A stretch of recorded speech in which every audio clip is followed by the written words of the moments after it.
Hello and welcome back to SMB Live. And today we got a very, very, very special guest. He has flown in all the way from Mozambique just to come and see us. Honestly, he has.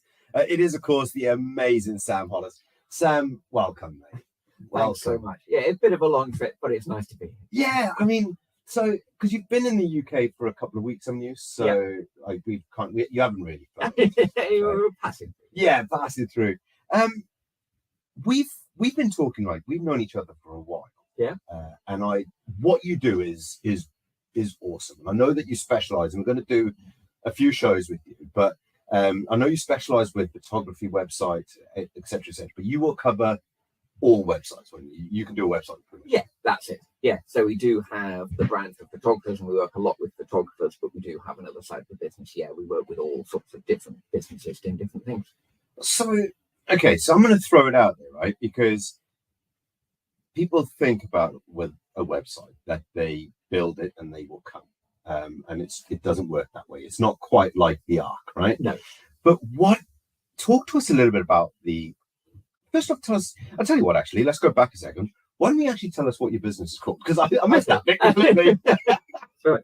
So I have two sides to the business. So the Sam Hollis web design, and that is the general web design where we do all sorts of different, work with all sorts of different businesses, and we have the monthly pay-as-you-go. And then we have website for photographers, which is a specific brand for photographers where we work just with photographers on their websites. Brilliant. So what makes a good website, right? I mean, websites are powerful things. Yeah. Okay. I mean, the internet's been around for a long time. I think personally, if you haven't got a website, you are seriously missing a trick. Yeah. It's your shopfront. Yeah. And we'll talk more about that in other shows. But what makes a good website? It kind of depends what it's for. So different websites are for different purposes. And so I guess the key is that it does what it's supposed to do. Yeah. So for some people, it sells stuff. So for e-commerce, it is very simple, or for membership or something like that, it's to sell. So it's just a case of buy now, buy the membership now. And the key is if it's good, if it sells. Now, there's all sorts of ways it's set up to help that and to get people there. But the key is it is selling. Yeah. There's another side, which is a lot of services sort of have it within their sales funnel, a lot of service businesses. And it's not buy now because it might be an accountant or it might be something like that. And so there isn't like a buy now, but it's more call me. That's really the key for a lot of business, isn't it? That that first contact. So what's in that website to make people want to make that first contact? How's that website engaging with you? Telling you how they're going to help you. Again, all sorts of things, but the key is the end result, which is for those sorts of businesses, they want someone to book an appointment or to book a call. Yeah. That's the end. And I guess the third type is kind of, which we work a lot as well, is the sales funnel is all over here. But as you're going to do your sales funnel, those people at some stage are going to look for you. They're going to look online and they're going to look at you on LinkedIn and they're going to look at your website. And if what LinkedIn you're saying on LinkedIn and what you're saying on your website isn't matching with what's going on over here, it's not going to work. I'm sure I wish I'd paid you to say that statement. Because so many people, right, and I hear a lot, right? So many people, they go, I want to keep my personal and my business separate. And it just doesn't happen. And I'll tell you why it doesn't happen, because whenever we work with someone, the first thing that they do is they look at your website and then they look at your LinkedIn profile. Yeah. And then very often, depending on the age group, so I'll do it depending on age group. If I'm looking at you, for example, I'll look on your Facebook profile, right, to make sure that you sit with the same values as we have. And then, but if it's someone younger, I'll look on Instagram, and I see what they're posting, and if they're, because it's about the values, and this is something else that the website has to do. It has to demonstrate your ethos and your values. Yeah, definitely, and it has to do that though. You don't want an ethos and a values page because nobody's going to read that, are you? It's the same as a testimonials page. I don't like those either because nobody's going to go there. You kind of have to, while you're talking about the client and the web or the visitor, the website has to be all about talking about the visitor, not you. But in there, you have to try and sneak in little bits about you and about your ethos and about, your values. But not ramming it down to people's throats, saying these are our values, and unless you're in very specific sectors, people don't want that because they're coming to you because they've got a problem and they want you to solve it. Yeah. So you have to just sort of sneak those in where you can. But yes, they are really important. It's funny, yeah, because so we're looking at doing that now with Sino Bounds, and we're very much around sustainability, and we love sustainability, and we want not just green, but world sustainability, and we're now looking very much around the UN's SDG goals, the 17 SDG goals, so things like poverty, hunger, equal opportunities, inclusivity, all of these things, and that's how we're putting our ethos across by the content we're writing in relation to those subjects. That's how you get. So you're not doing them by going, these are our values, bang, bang, bang. Yeah. By what you're doing and what you're saying and what you're writing. Yeah, it's coming through those. And then it's making sure that what you're saying is then demonstrated in your actions. And I think that's something that a lot of people fail on. Yeah. They have a great website. They've clearly employed some brilliant people to do it. And then they don't practice those ethos and they don't practice those values. And it stands out more. Definitely, because it's going to, what you're saying in social media, like you say, you go to their Facebook page and Instagram page and you can see, can't you, fairly quickly if this is matching up. Yeah. So when you're building a website for someone, I'm assuming you take some time with them and sit down, make sure that it's all adding up. That's it. So the first thing we do is we sit down and have an hour's meeting. I have a team that build a website. I don't actually get behind a computer much and do much building anymore. So we have a meeting with a business owner, or if it's a team of their business with a writer, a designer, my writer, a designer, and me, and we just sit down for an hour and we just start with their business, talk about their business, find out about their business, and then move on to who their customers are and talk about those, and eventually about the website. Well, that almost comes last because we need to know about their business, about them, about their customers. Yeah, and I think that's so important because so many people. I think people get the website concept wrong, and they just go, "Oh, I need a website," and so they just create something, and the content's rubbish, and it doesn't. It's usually about them if they do that. They talk about, we've done this, we do this. Yeah, I often say to people, look at your website, let's do a test. How many times do you say we or I, and how many times do you say you? And if you say we or I to more than you got the balance wrong. Yeah. So. Let's take we're going to do a show around content and SEO.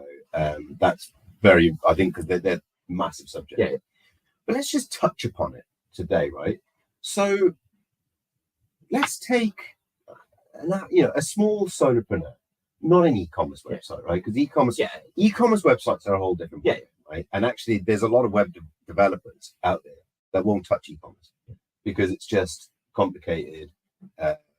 Complex, which is fine, and there are specialists out there, and I think that's an important note as well, is when you're looking to have a web developer build your website, you need to have someone that is also intuitive to what you're doing. Definitely. Because I know you do a lot around photography. Like, you wouldn't get a landscape photography to do your wedding, it just wouldn't happen, right? It's different skill set. So where was I going with this? I can't remember. I went off on a tangent, Sam, and now I'm going to try and pull myself back in. But I think the question is, what makes up a good site? I mean, there's a lot of content out there now about things like contact details. And it's amazing how many people and how many websites I find where they've only got a contact page and a form. No other method. No, lots of people don't like the form. You just have to realize different people like different stuff. So actually, in some ways, a contact page is useless in some ways, because actually you should have your contact stuff in the header, you should have it in the footer, but actually people expect a contact page. So you kind of need it, because even though it's there in front of them, they still know that on the right hand side of the menu there's contact. So you've got to have contact there. And just as many options as possible, because some people like WhatsApp and some people like email and some people like forms and some people like different stuff. So just give them the options, because there's no point putting people off. And the forms, lots of people don't like them. And actually, when you go to a lot of websites, a lot of them don't work. So a lot of people losing leads because their form isn't working. And I hate the form. Lots of people do. I just want to pick the phone up and have conversations. Yeah, just give them a ring. That or the live chat for that sort of thing. I do quite like live chat as Yeah. well. But I've noticed as well, especially with big corporate companies, it is impossible to find a way of communicating. Yeah, with them. no, they just make it so hard. Yeah, try and get hold of Facebook, That's not possible. right? Or or other organisations that take money off you. Yeah. LinkedIn, try and get hold of LinkedIn. You just can't, right? So contact page is important. What about a blog page?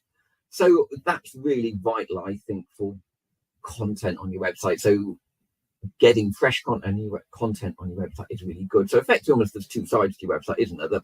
The main stuff is usually relatively salesy. It's about getting a message across, getting you to do something. While the blog side is more helping people, which is great. Which is when you're going from social, you've met people on social, you're much better sending to your blog, showing that you're helping them, straight to the look at my brilliant services. Would you like to buy? Sort of bringing them down that funnel. It's a great place to go. So it's good for that. It's good for social because it gives you something to talk about. We're all going up with, what the hell am I going to post next? If you've got some blogs, you've got some stuff to post about. It helps with your SEO because you're talking about different topics. It shows you an expert. Yeah, there's just so many reasons why. Yeah, I think blogs are like paramount. I mean, we've got a whole section, our library, where we got blogs, vlogs, podcasts, books, and our members can add to that as well. And that content is constantly evolving and changing all the time. It's absolutely brilliant. Okay, the next question, an about page. Yeah. Right. Some websites have them, Yeah. some websites don't. We were told to have ours, right? Okay. Like, Yeah. People were like, we want to know more about it. Yeah. So what's your My thought is it depends on the industry. So for some things I go not really necessary. For others, like if you're a dentist, I'm not, people aren't that fussed about where you went to university and blah blah blah. If you're, say, a therapist or something, I think people want to know you as a person, don't you? Yeah. I think you always need that about you information in there somewhere. So sometimes I think an about page is good because people want that. Well, other times it's a bit like when I said with the values and stuff, you almost have to sneak little bits of it into the rest here and there. So yeah, I think it's definitely industry specific. I find it fascinating that you said if you're a therapist, people will probably want to know where you've trained and what about you. If you're a dentist, not so much. If you've got a toothache, let's be honest, just go, my tooth hurts. Are they free? That's what it is in this country. It's, are they free? Oh, I'm going with them. Yeah.